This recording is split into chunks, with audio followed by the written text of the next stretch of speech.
Magandang gabi mga brothers and sisters. Balik na naman tayo sa ating programa Catholic Bible Streamer. Ating ini-stream ang salita ng Diyos sa ating simbahan, Roman Catholic Church. Naway tayo'y nakakuha ng mga kaalaman sa salita ng Diyos. Lagi nating ipanalangin na ang kanyang salita ay ating pagbulay-bulayin sapagkat yan ay inuutos ng ating Panginoon, ano? So patuloy tayo na magbablog, i-share natin ang salita ng Panginoon sa pamamagitan ng live o video ating ipopost para ang ating mga brothers and sisters sa ating simbahan, sa ating simbahang Roman Catholic Church ay sila'y makakuha ng kaalaman, dagdag kaalaman sa ating mga kaibigan, mga kaigsuunan, sa Bisaya, kaigsuunan. Sapagkat ang sabi ng Panginoon, ang topic natin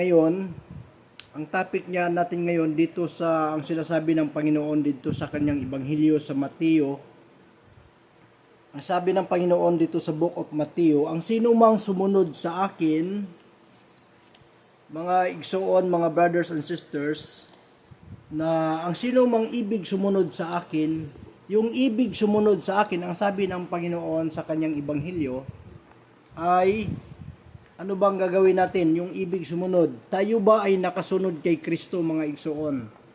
Tayo ba ay nakasunod sa kanyang kalooban? Mga igsoon, nagbabala po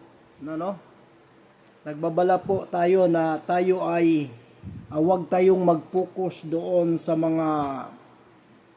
mga rebulto, sapagkat ang mga rebulto pinapaalala na sa atin ng ating mga kaparian na ang rebulto ay wala nato simbaha ang rebulto, kundi ito'y simbolo. Kanang uban kasi mga igsoon kay murag nagsimba nagyud diha poko sa rebulto, wala na makasunod, nalayo na ta didto sa kasuguan sa Ginoo, nalayo ta sa kautusan sa ating Panginoon. Kaya wala tayong ibang gagawin, himuon na to, kundi ang pagbulay-bulay sa pulong sa Ginoo aron kita makasunod sa kalooban sa atong Panginoong Hesus. Dito sa Mateo 16:24 nag-ingon, mga igsoon, magBisaya language tayo dahil karamihan sa daghan sa mga Bisaya na nagaampo sa atong Panginoong Hesukristo. Yung ilang mga pag-ampo, naway wag masayang ang ilang mga pag-ampo, yung direction sa mga kabisayaan ng atong pag-ampo sa Ginoo, sapagkat maraming mga Bisaya diri sa Pilipinas nga nag-ampo sa atong Ginoo, pero ang pangutana, sila ba ay gidungog sa atong Ginoo? Mga igsoon, dunggon ta sa atong Ginoo kung kita nagtuman didto sa iyang kasuguan. Kung kita nagtuman according sa iyang mga pulong, dili ta dunggon sa Ginoo sa atong mga pag-ampo kung kita wala ta magasunod didto sa iyang nasulat sa Biblia, Kaya ang atong pag-ampo, mga igsoon, mag-ampo ta didto sa unsay kalooban sa Ginoo, unsay gihatag sa Ginoo sa pamamagitan ng ating pagbabasa ng banal na salita ng Panginoon. Daghay nag-ampo, daghay nawala, daghay nawala sa ating pananampalataya sa ating Panginoon, gumikan kay sila wala dungga sa Ginoo. Anong wala man dungga? Kay sila nasukwahi man sa kalooban didto sa pulong sa Ginoo mo, nang dili sila dunggon, daghay nag-ampo, mga igsoon. Pero wala gud taon dunggan ni Kristo, kay mga gahi ug ulo, wala dunggan ni Kristo ang ilang pag-ampo, kay sila wala maghimay-himay sa pulong sa atong Ginoo. Nag-ingon ang Book of Revelation chapter 1, mga igsoon, yung pahayag sa hula, mga igsoon, kanang hula, pahayag sa Bisaya, nag-iingon sa pahayag 1:3 na bulahan ang taong nagahimay-himay, nagabasa sa pulong sa hula sa pahayag na ito. Bulahan daw ang tao nga nagbasa sa pahayag na to sa pahayag 1:3. Kaya ang mga igsoon, kung kita magaampo mga igsoon na wala ta magabasa dito sa iyang giingon ni Kristo nga bulahan, dili ta magiging bulahan mga igsoon kung kita ay wala ta magatuman sa kasuguan sa atong Ginoo. Unsaon man to pagtuman ng iyang kasuguan aron dunggon ta sa atong mga pagampo. Kita magasunod didto sa atong pulong sa Ginoo. Paghimay-himayon ni sabi nga dito sa banal nga kasuguan, kamoy maghimay-himay sa kasulatan sa Ginoo aron kamo makatagpo og agihanan paingon kay Kristo. Kaya ang pulong sa Ginoo mga igsoon, mooy maghatag kanato og direksyon didto sa langit. Mooy maghatag atog direksyon kung unsa si Kristo matagpuan nato. Katong ikasal nga mga ikakasal, pito nga babae nga ikakasal, no? Tapos sila katong uban nahutdan, napo nga gikasal, ang 5 nahutdan, ang 5 nakaabot kay Kristo, no, sa ikakasal, ano? Tapos nganumang wala man sila makaabot kay wala man sila nahutdan sila ning hunong sa paghimay-himay sa pulong sa Ginoo. Motoy ilang langis mga igsoon, sapagkat ang pulong sa Ginoo mooy imong pinakalangis mga igsoon. Motoy pinaka mantika sa imong sulo ang pulong sa Ginoo. Na kung ikaw wala sa Ginoo karon, na ang imong pag-ampo ning undang na gumikan kay wala ka dungga sa Ginoo, gumikan kay ang imong pulong sa Ginoo na nahurot na. Motong niundang na ka sa iyang pulong, wala gyud ka magpaabot na patuloy nga maghimay-himay sa pulong sa Ginoo.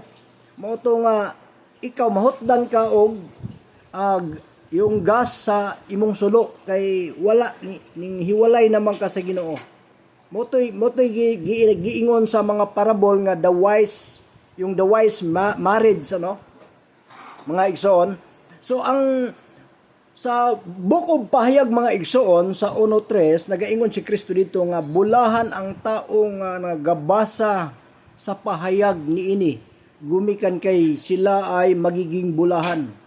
Bulahan ang pahayag mga igsoon, kini kung imong basahon, kining pahayag mga igsoon kung imong basahon, kini mooy umaabot nga takna sa parating, ano, sa Tagalog parating, mga katakna nga kung unsa mahitabo sa kalibutan na kung kita'y maghimay-himay, magpadayon sa paghimay-himay, katulad dito sa ebanghelyo nga ang isang eunuko nagbabasa og Book of Isaiah, gipadalhan ni Kristo og ni Ananias, gipadalhan ng Dios ni Kristo na si Ananias upang siya'y duolon puntahanay ni Ananias, gisugo ni Kristo nga kining tawhana adtua kay siya nagbasa og Biblia nga propesiya Isaias. Wala siya nasabtan katong giadto ni Ananias, giingnan siya dito sa ebanghelyo nga, Ananias, nakasabot ba ka sa imong gibasa? Ingon man si yung eunuko mga igsoon nga, unsaon nako pagkasabot kung walay mutudlo sa ako? Ang Ginoo mga igsoon, ang ating Ginoong Hesukristo, muhatag og magtutudlo sa inyoha kung kamo mayroong interesado sa pagbabasa sa pulong sa Ginoo. Dili ka pasagdan sa Ginoo kung ikaw magabasa bisag wa kay masabtan, sige sakto basa lang. Kay ang Ginoo ana mahibaw-an ang imong kasing-kasing kung ikaw interesado nga muadto sa kaharian sa Ginoo. Katong eunuko mga igsoon, interesado nga makigtagpo sa atong Ginoo, moto nga gipadalahan siya ng ating Panginoong Hesus nga magtudlo atong eunuko. Si Ananias gitawag ng Dios nga kining tawhana adtua kay nagbasa og Book of Prophesia ni Isaias, yung libro ni Isaias mga igsoon. Kaya bulahan, even katong eunuko mga igsoon nagiging bulahan gumikan kay na nakita sa atong Panginoong Hesus nga siya nagbulay-bulay sa pulong sa Ginoo, mga igsoon. So, ang atong topic diri mga igsoon, niingon man si Kristo diri sa Mateo 10:24, 16:24 mga igsoon nga sino mang ibig sumunod sa akin, atong basahon mga igsoon, ang sino mang ibig sumunod sa akin, ang sino mang ibig sumunod sa akin, sa kanyang mga alagad, kung ang sino mang tao'y ibig sumunod, musunod sa ako tanggihan ang kanyang sarili, at pasanin ang kanyang cross, at sumunod sa akin, mga igsoon. Nakasabot mo ato mga igsoon, nga ang sino mang ibig musunod sa ako tanggihan ang iyang sarili, ang iyang kaugalingon, o pasanon ang iyang cross. Unsa maning pasanon, mga igsoon? Kining sign of cross, mga igsoon, kining cross, usa na ka sa Bisaya, sa Tagalog, pag-antos, pagsubok. Sa Bisaya, mga pag-antos nga imong naranasan karon, imong pag-antos nga imong gibit-bit karon. Tanggihan ang imong kaugalingon. Ayaw pagpadala sa imong kaugalingon og pang kining gitawag nga panglumo sa imong kaugalingon, gumikan kay ang Dios nagahatag kanato og mission sa bawat usa. Tanggihan ang imong kaugalingon nga kining cross, mga igsoon, usa ni ka pasanon ang imong cross. Unsa man ni pasanon ang imong mga pag-antos.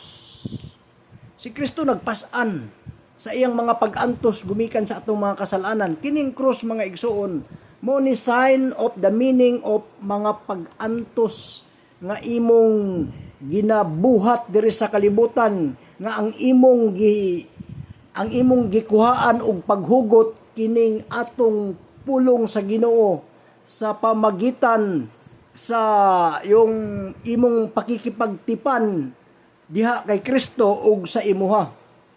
Kung naa kay mga pagsuway sa imong kinabuhi, mga igsoon, mo na giingon nga bitbita ang imong cross ug tanggihan nimo ang imong kaugalingon ug musunod ka sa ako ug imong pasanon ang imong cross. Ang imong pasanon nini dili literally nga cross, kundi ang imong mga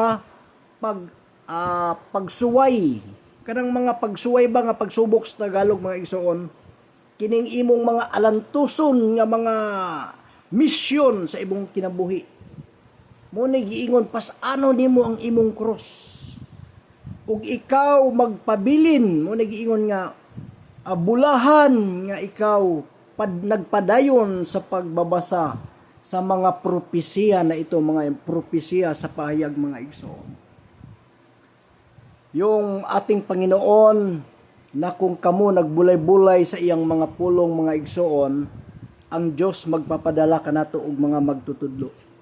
Karon, daghan sa atong simbahan, Roman Catholic Church, nga naghatag kanako og vision ang Ginoo nga 15%